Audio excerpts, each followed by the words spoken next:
I think you will see a price on water. That price will be regional because, as Woodwell can tell you, everything about water is location. So we won't have a global universal price. We may have regional prices. Once you see a price on water, then companies will be much more aggressive in disclosing how they are becoming more efficient, what tools they're using, what amount of water they're using, etc.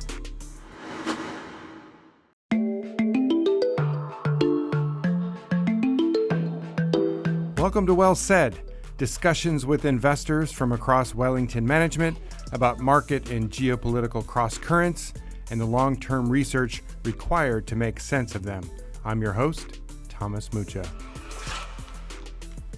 So there weren't many positives about the COVID-19 global pandemic, but one was that labs around the world did share data and resources, and the result was a life-saving vaccine in record time. Now, climate change is also a shared risk, slower moving perhaps than an infectious disease, but no less deadly in the long run. Governments and companies are now focused on reducing carbon emissions, but investments that help us adapt to the physical effects lag far behind. To explore this gap and the fast-growing market for climate adaptation and resilience are Chris Goolgasian, Wellington's Director of Climate Research and Portfolio Manager, and Zach Zobel, Climate Scientist at Woodwell Climate Research Center. Chris, Zach, thanks for joining me today on Well Said. Good to be here, Thomas. Happy to be here. So we're going to look at climate adaptation in a deeper sense here, Chris. And so let me start with you. Shared risk, global problem. Every nation around the world faces some growing form of climate peril, whether that's heat, droughts, floods, hurricanes, wildfires, sea level rise, and all the other variables that we study here, with major socioeconomic and national security consequences.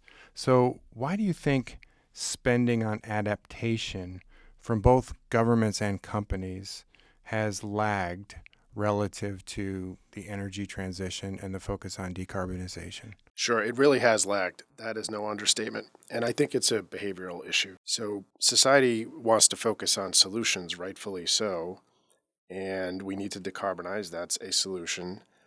But in focusing there, sometimes that may imply we don't want to admit we already have the problem, right? And the problem is the 7 physical risks which you laid out: heat, drought, wildfire, hurricanes, flood, water scarcity, sea level rise. They are here, worsening, and unavoidable. So there's a disconnect on this. And I think that's in society, it's in leadership, it's in financial markets. It's just human nature. We want to be optimistic that we can solve the problem in advance, as opposed to saying we already have the problem and we have to adapt to it.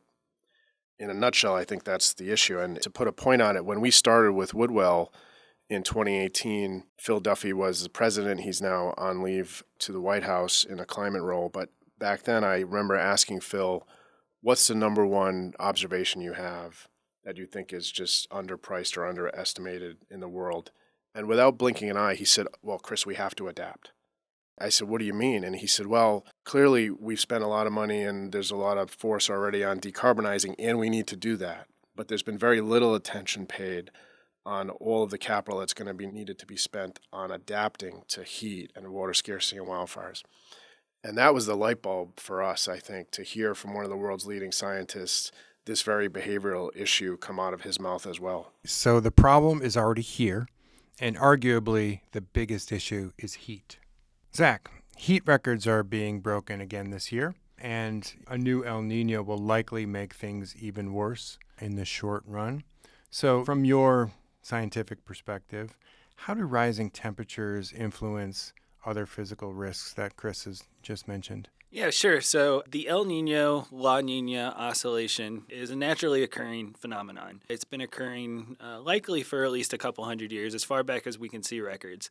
And what it is during the El Nino phase, warmer than average ocean temperatures usually originate around the countries of Peru and Ecuador, and they propagate westward across the tropical Pacific, eventually reaching Southeast Asia. So when there's an El Nino, it typically was a little bit warmer global average, and when there was a La Nina, it was typically a little bit colder. Now that the greenhouse gases have warmed the atmosphere about 1.2 degrees Celsius, when there's an El Nino, it's typically a global temperature record.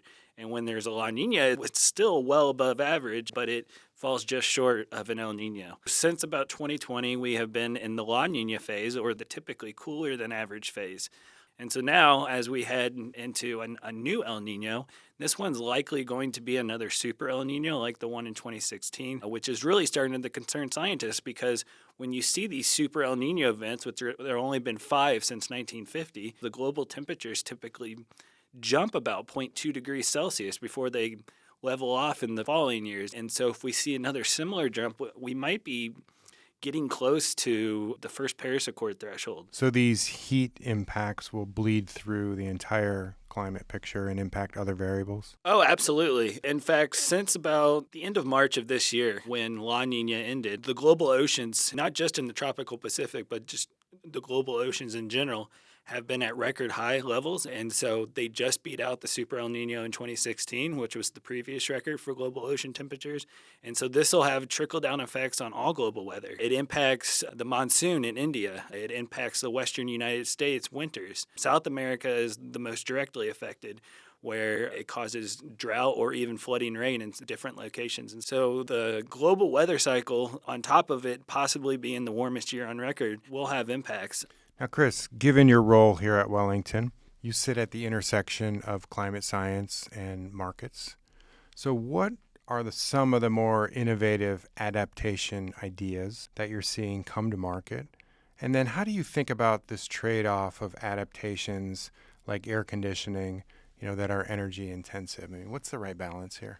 Sure. Yeah, I mean, some of the new technologies are actually going to be very old school technologies. One of the ways we think about companies providing services and products for resilience and adaptation is to look for companies that are in businesses and services that we say are outdoor, dirty, or wet.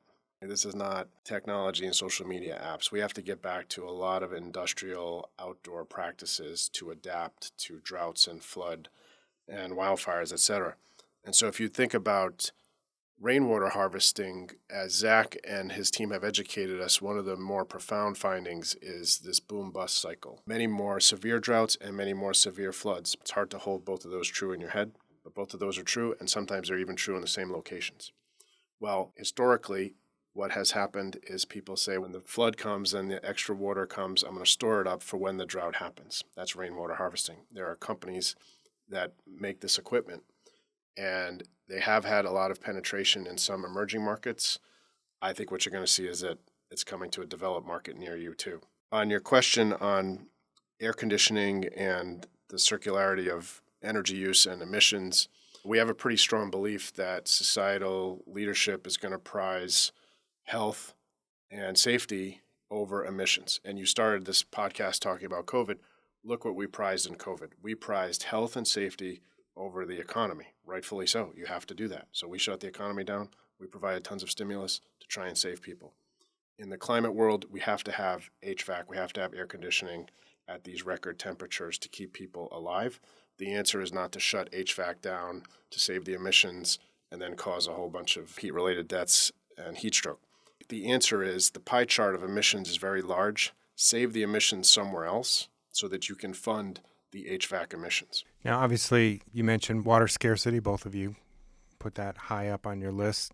So I want to start with Zach here. Why are we running out of the most vital aspect of natural resources here? Well, there's really about 3 reasons. The first of which is water has always been viewed as an infinite resource. And so the way we use water hasn't always been very efficient. You combine that with the need to feed the growing global population, and you can start to see right there where you may face some water scarcity issues. Secondly, it comes more from the climate change or atmospheric perspective. Chris just mentioned that as the climate warms, more of our precipitation is coming in the form of a boom or bust cycle, as we call it. So even if a given location receives about the same amount of rain on average per year, if they're getting the majority of their rain in just a few events, surfaces are not able to retain that water in the system, and a lot of it runs off into our rivers and eventually our oceans. Combine that with the fact that temperatures are warming, which is accelerating the evaporation process. So we're losing more water to the atmosphere and the ocean because of climate change. Chris, I want to stick with water scarcity because it's so important to the future here. Now we're starting to see governments draft policy. We're starting to see them invest more in water infrastructure, treatment, water management. So what do you think the likely effect here is on companies? Yeah, you had your first UN conference on water a few months back, going back to 1970 since we've had one. So the issue is getting the attention it needs today. I've really focused on this the last 2 years with Woodwell. And as I think through the whole equation, I think what you're going to see is a price on water. That seems to me to be highly likely. We have prices on gold, oil, inflation, Bitcoin. That runs counter to what Zach just said about thinking it's a unending resource. So that's a big change. That's right. Putting a price on it tells the world that it's not an unending resource, right? So I think you will see a price on water. That price will be regional because, as Woodwell can tell you, everything about water is location. So we won't have a global universal price. We may have regional prices. Once you see a price on water, then companies will be much more aggressive in disclosing how they are becoming more efficient, what tools they're using, what amount of water they're using, et cetera.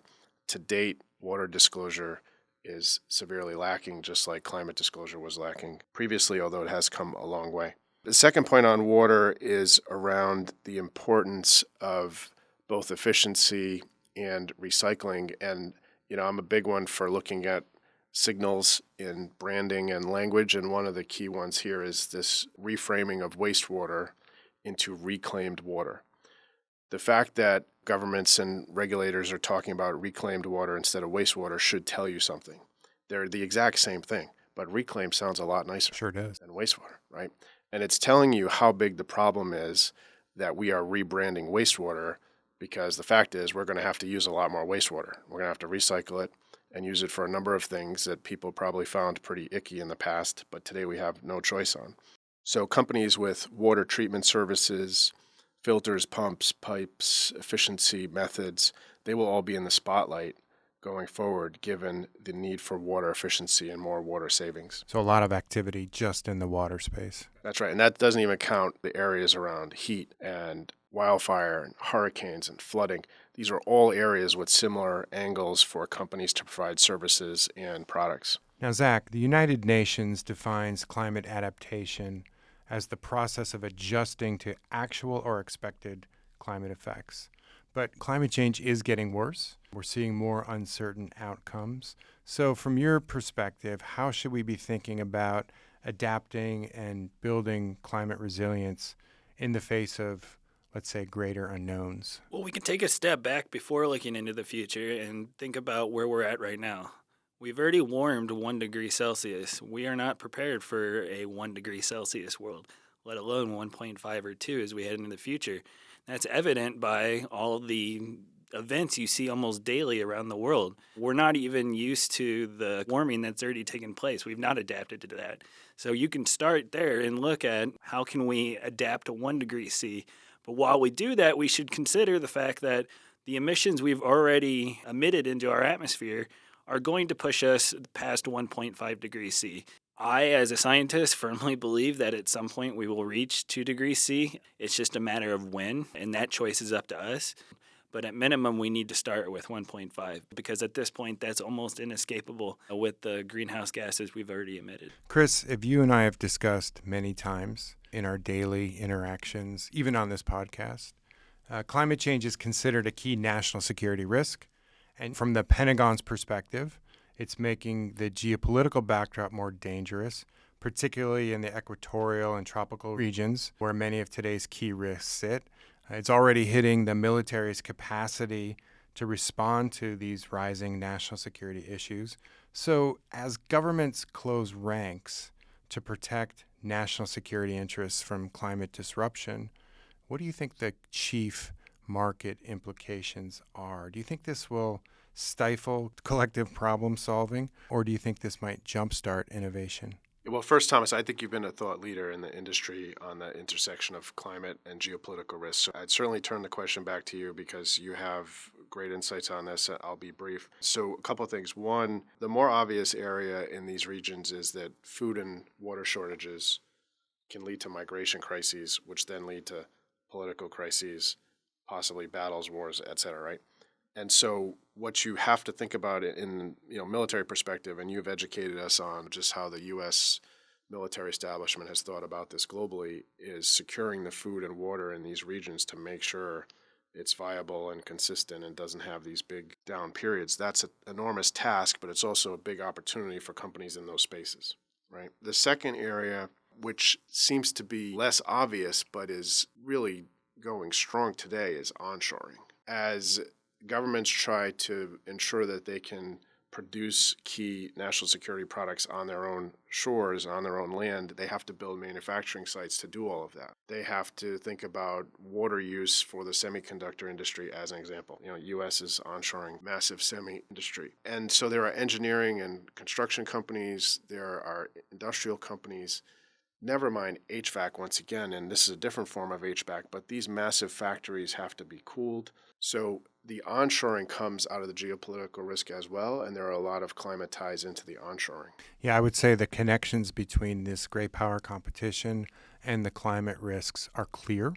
They're growing even more clear, and they're becoming a much higher priority from the policy perspective. The policymakers that I speak with really do view climate change as a national security issue. Like, for the reasons that you just laid out, it's going to hit the parts of the world that are least able to deal institutionally with the problems. And the Pentagon looks at these areas and says, well, this is where the geopolitical hotspots already live, right? You think of East, North, West Africa, the Middle East, Iran, the India-China border, the India-Pakistan border, Taiwan, the Taiwan Strait, where semiconductor production is likely to be impacted. So the sense that I get from policymakers is that they're really steering into resiliency and adaptation, right? How do you make societies around the world more resilient to rising temperatures, to water scarcity issues, to rising sea levels, more storms, more flooding, all of the things that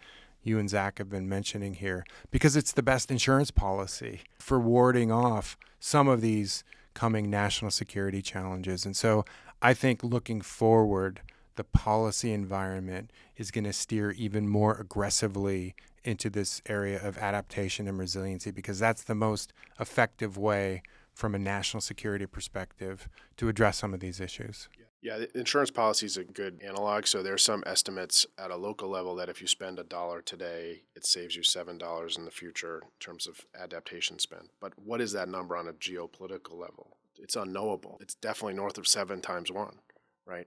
Spend $1 today to stop a military conflict from happening tomorrow. The multiple on that savings is enormous. Yeah, I do think that the national security piece of this makes the investments here that much more vital. Agreed. So, Zach, I know that Chris and his team, me, and everyone here at Wellington learns a ton from Woodwell. And I'm curious if that phenomenon goes the other way. I mean, what have you and your science colleagues learned from working with Wellington investors? And in what ways does that inform the kind of research that you do? Oh, absolutely. I think one of the reasons why society has been slow to stop or mitigate climate change is because scientists haven't always been the best communicators of the issues. If anybody who's ever read an academic journal can attest to that. It's quite dense to sit through the whole thing. It's a tough slog. I have a PhD in the topic, and I sometimes struggle to finish the papers because they're so dense.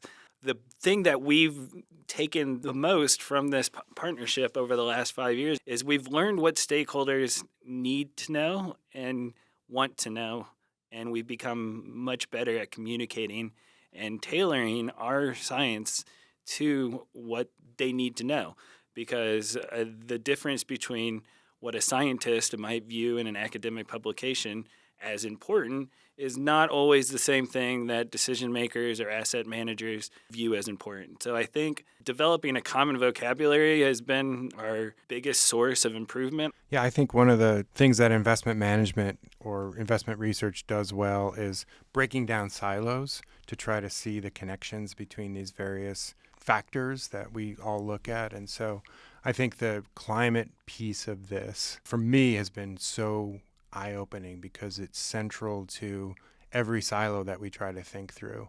And having this partnership, grounding this in actual science has been revelatory from my perspective. So, Chris, as you and I talk about all the time, climate resilience, climate adaptation is a systemic challenge. It's going to impact all aspects of society, from policy to economics to what companies do, to what individuals do, to what militaries do around the world. So with that as the backdrop, what do you think the biggest structural and technological transformations are? What's coming down the road that'll make us more hopeful? Yeah, the first time I gave a presentation on climate, the salesperson said, "That was great. Could you be more optimistic at the end?" So we're trying. It's a tough topic, as Zach can tell you.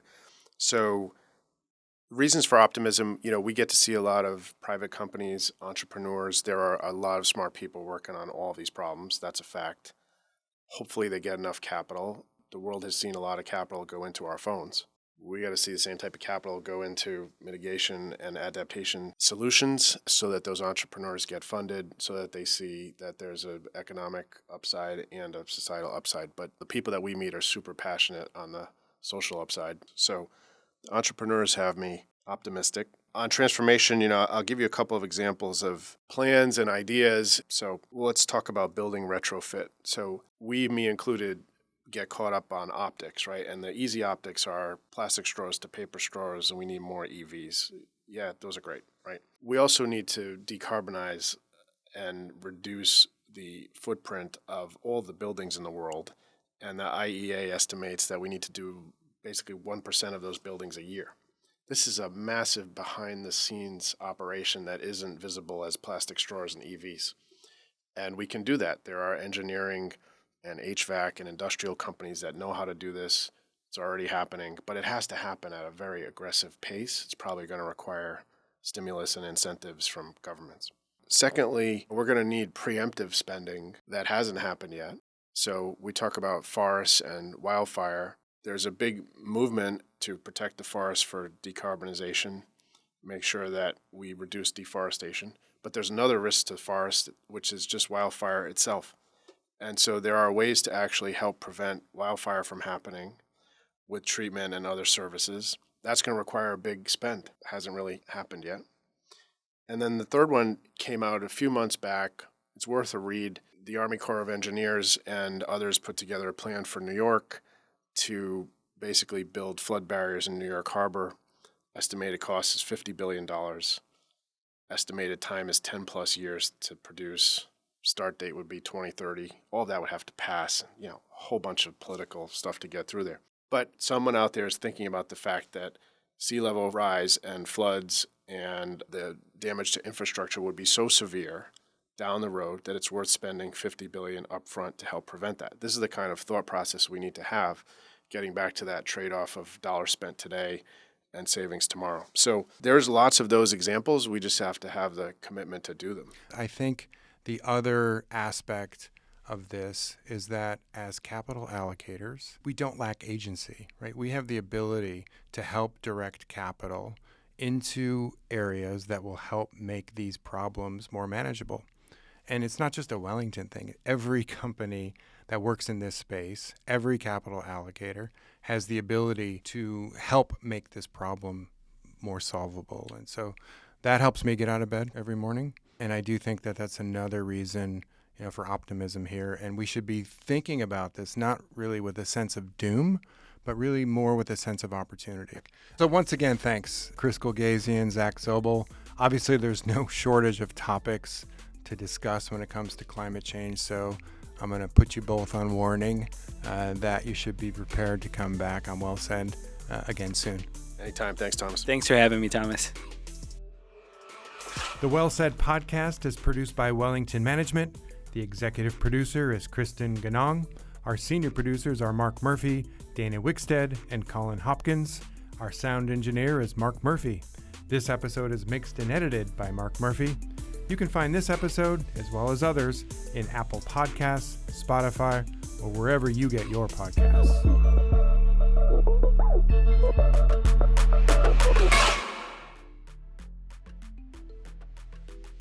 All investing involves risk, including the potential loss of principal. Past results are not a reliable indicator of future results. Forward-looking statements should not be considered as guarantees or prediction of future events. This material was current as of the publication date. Wellington assumes no duty to update the content in the event that the information changes. This commentary is provided for informational purposes only. It is not research that is required to be prepared in accordance with legal requirements designed to promote the independence of investment research. And it is not subject to any prohibition on dealing ahead of the dissemination of investment research. It should not be viewed as current or past recommendation and is not intended to constitute investment advice or an offer to sell or the solicitation of an offer to purchase any securities. It does not take into account the investment objectives, financial situation, or needs of any particular person. Wellington Management does not provide legal, tax, or accounting advice. The views expressed are those of the speaker and may not reflect the views of others at Wellington. This recording may not be reproduced or distributed in whole or in part for any purpose without the express written consent of Wellington Management. Please refer to the disclosure section of this podcast for complete details.